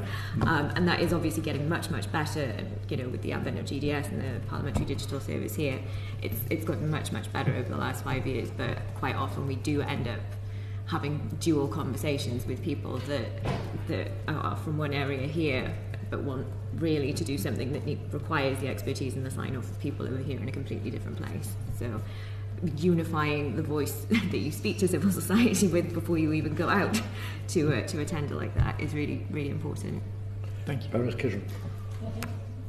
Rebecca, you sort of hinted at this earlier, but is there a danger that if you consult people well and there isn't a proper process for that information to be impactful, even if it is rejected ultimately, that you might create more problem than you solve? And I just wonder whether you could speak to that. It's borne out in all of the research. I think people are willing to engage once, and if they have a positive interaction, and that doesn't necessarily mean they get what they want. Yeah. but they at least have that positive interaction, which, as you say, it just can mean, an email once a month saying, since you participated, this is what's happening. Thank you for your email about X. I can't solve that problem because I'm not in charge of that, but it's been sent on to this person. Whichever kind of way or position at which level at which people interact with government or parliament, mostly they just want a meaningful response that shows that someone has listened and that they can either do something or there's a good reason why. I think closing that feedback loop is really, really important. Go along that, Tim. Absolutely. Our mantra has always been that bad engagement is worse than no engagement at all, for exactly all those reasons. We've spent a lot of time over the last few months persuading people not to run citizens' assemblies, because they come to us saying we want to run a citizens' assembly and say, well, why? Because we want to run a citizens' assembly. Well, that's not, don't do it unless you've got some reason for doing this. So, Very good. Thank you very much. Ruby. To what extent is the lack of funding a limitation on the civic technology sector? And then could you also tell us what could government do to ensure the sector is sustainable in the long term? And if you maybe just give us 3 key points, because that's probably quite long. I'll step in. Okay. She works in the civic tech industry. I'm sure most of you know they work for you, which is one of our sites, and it was one of the original kind of civic techie type sites. It's actually maddening trying to sustain services that we know that people want and find useful, and also innovate on the side to develop those services for the future. And a lot of the time we have to choose. They work for you. We know that a significant amount of traffic to that website comes from within this building. I've looked at that. A significant amount of traffic to that website comes from this IP. So we know that you guys find it useful, but no one pays us to do it. We get no money at all to run that website. But yet hundreds and thousands of people use it every day, especially, kind of lead up to elections and that kind of thing. So we actually regularly have the conversation internally, should we just shut it down? Because it requires a lot of maintenance. It's expensive paying developers who are highly skilled people to maintain that site. You can't just kind of press a button and it's fine until the next election. It's a significant cost running these kinds of technologies that are innovative when they first come out but then become established. It also means that we don't have that kind of human capacity or financial capacity to really kind of innovate at the cutting edge anymore, especially when you're having to kind of fit in with different kinds of procurement activities or different kinds of, whichever thing is sexy at this point, whether it's citizens' assemblies or participatory budgeting. As we sort of spoke about earlier, the kind of budgeting cycle, especially if you're working with government, does tend to be, you have a conversation in January and someone's saying, right, well, we're probably going to have this budget sign off in April, and then that budget sign off happens in August, and then you actually don't get started until October, and then you've got 3 or 4 months with Christmas in between to finish a project. So those kinds of things really do impact our ability to innovate and to continue. So what's the ask? It would be great if budgeting cycles were less kind of egregious in terms of trying to get everything done within a very, very small window of time. Core support for organisations that do this kind of work would be enormously helpful. We are not an expensive charity. We don't even have an office. We all work from home. Which is great at the moment with the whole self-isolation. Except when you have to come to places I don't know how that works in terms of government procurement rules, but even if you have a pool of maybe 10 charities that work in these areas that you want to be doing innovative work for you, supporting those organisations just with their kind of core staff to kind of go away and actually meaningfully think about these things, rather than every now and again, my society does digital democracy stuff, can you come over and help us with X, Y, Z? We need you to do X in 3 months. Better planning cycle, more kind of appreciation that we are there. We're there to help. We're not here, none of us are in organisations where we're here to antagonise the establishment. We want to make things better. So, but financing for us to actually exist would be a really good start. So I think there's a real problem with the business model here, and you've kind of alluded to some of it. But if you think about, it's a Cinderella industry because, the tech industry, how does it make its money? It makes its money through advertising, it makes its money through selling data, neither of which my society does. Yeah. And we're expecting civic tech to survive in that kind of business. I mean, you don't want to... we've used Facebook for engagement, and we were doing a broad engagement, and suddenly UKIP adverts turned up because of 2 or 3 of the people who are on the site, and everyone thought, you're not. It's not a fair process. And of course, that was just the algorithms of Facebook doing. So if you want these sites they don't appear out of magic, and the business model is deeply problematic here for civic tech, I think. Tim, I'll come back. So I think this kind of reflects a broader problem as well, that we undervalue and underinvest in our democracy kind of infrastructure. As a whole. And so it's certainly the case that so organisations like ours have kind of struggled for a number of years now through kind of lack of investment. But I think for the whole of democracy, our democracy has also suffered from a lack of kind of investment and time kind of put into thinking through actually how can we improve it, how can we make sure that decisions are made in the most effective way possible.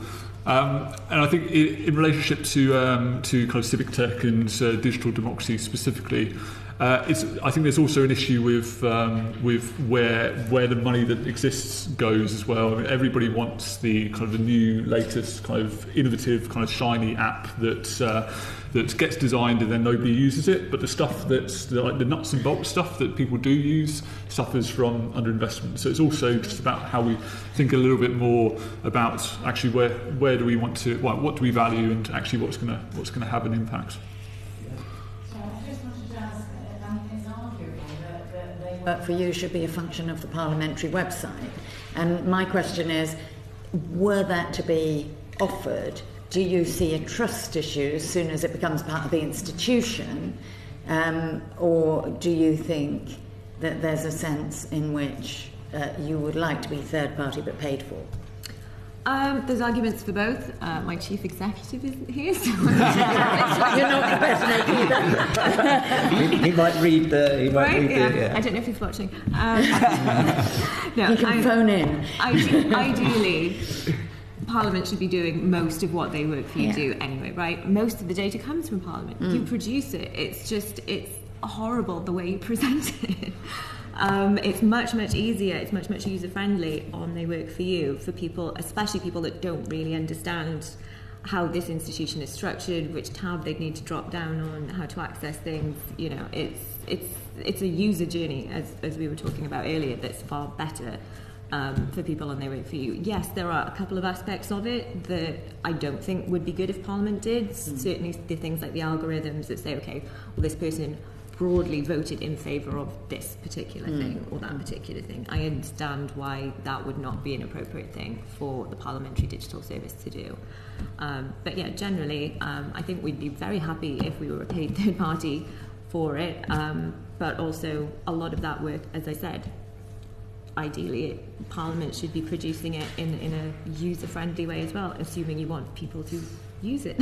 There is a challenge, I think, of taking too much of thinking that Parliament can do and local authorities can do so much, because they can be a dead hand on creativity and innovation, and nothing personal. But it's sort of there is that sense in which you're quite a nimble organisation. You're keeping up with technology, and a lot of the reasons that Parliament and local government does what it does is it's kind of path dependency on the kind of technology it's got in house. And I think there is a danger that of saying, oh, Parliament should do this, Parliament should do this. I think sometimes it's Parliament saying, actually, we'll pay for this service from another organisation who are actually better positioned to do it, not necessarily. Thank you. The element of not invented here creeps in. So I spent very much time, more than a decade ago, trying to help the BBC parliamentary unit getting better camera positions. And literally persuading the authorities that the society wouldn't collapse if we had cutaways. And we kind of made some tiny wins, but it's question that's been asked several times. So Democracy Live, Hansard, yourselves, so there's a natural coalition here. And all you're looking for, and I think what's what you're saying, all you're looking for is that it constantly gets explored, improved, and developed. And possibly the break on that, and someone else will be listening, possibly the break on that is Parliament itself. Is that what you're saying, Rebecca? Possibly. I mean, yeah, we can only do what Parliament, we can only use the Parliament, the data the Parliament gives us. So, for instance, last year there was a bit of a controversy because we weren't putting on They Work For You when female MPs were on maternity leave. We would love to do that, but Parliament didn't produce that data. And we don't have the resources to be able to keep track of every MP and not only check if or when they are on maternity leave and or when they get back, or if anyone is doing work for them. So yeah, there's a limitation on what we can do based on the data that you provide. And we can continue to innovate as and when more data becomes available. And again, as Graham said, we are probably better positioned to innovate with that kind of new data than the Parliamentary Digital Service itself. So if we were to recommend some form of convening power used by Parliament to ensure that they were constantly checking with you and other interested parties to make sure that the game got raised, that would be useful? That would be very useful, yeah. With some cash. Yeah. Very last question, nice and simple. If government or Parliament could do one thing to better use technology to support democracy, what, in your view, would it be? One thing. Well, so my one thing would be not to focus on the technology or it's kind of going back to that earlier point. It's about how you link it into decisions, how you link it into problems, and how you make it have impacts within the institution. In terms of technology itself, and not what I think is more important, which is civic education at a much earlier point. Embedding an understanding and an educational element into any digital tools so that people understand exactly what is going to happen with their input and how it works in a kind of wider institutional context. Thank you. Graham. So assuming those two things have been done, I think there's a really interesting programme or agency to be created that actually that has a focus on blending face-to-face and digital, and which is problem-focused. Which is saying, if we've got this kind of problem, how can we use digital and face-to-face technologies together, and not just one saying this is a digital program or this is a face-to-face program, and actually recognising that these things can be blended. Very, very useful. I'm very tempted at that point also to say you can take the Bible and the complete works of Shakespeare. Thank you. And one digital platform. Thank you very, very much indeed. Thank you. Really. The proceeding has ended.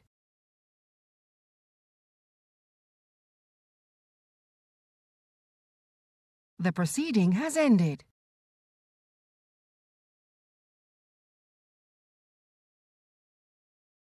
The proceeding has ended.